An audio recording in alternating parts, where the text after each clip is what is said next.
एक बार यात्रा करते करते गुरुजी और मर्दाना हरिद्वार आ गए।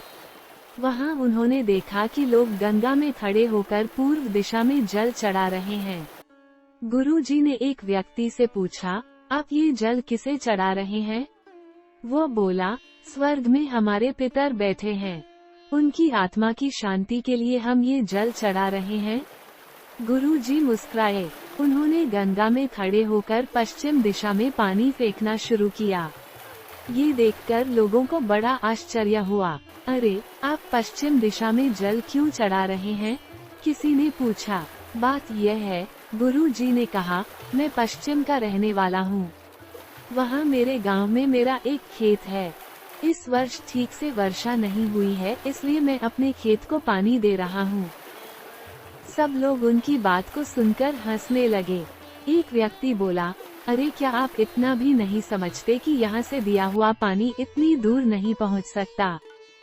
अच्छा, गुरु नानक ने कहा, यदि मेरा पानी कुछ मील की दूरी तक नहीं जा सकता तो आपका दिया हुआ जल परलोक में बैठे हुए पितरों तक कैसे पहुँच जाता है? उनकी बात सुनकर सब भौचक्के से एक दूसरे के मुंह की ओर देखने लगे। वहीं पर गुरु नानक धोखे से एक ब्राह्मण के चौके में चले गए। ब्राह्मण क्रोध से जल उठा और कड़क कर बोला, आपने मेरा चौका भ्रष्ट कर दिया है। मैं इसे नित्य धोता हूँ, पोंछता हूँ, धूप देता हूँ और अपनी जाति वालों के अलावा इसमें और किसी को नहीं आने देता। गुरु नानक ने कहा, पर हे ब्राह्मण देवता, आपका चौका तो पहले से ही भ्रष्ट है। आपके अंदर क्रोध का भूत बैठा है जो नीची जाति वालों को देखकर जलने लगता है।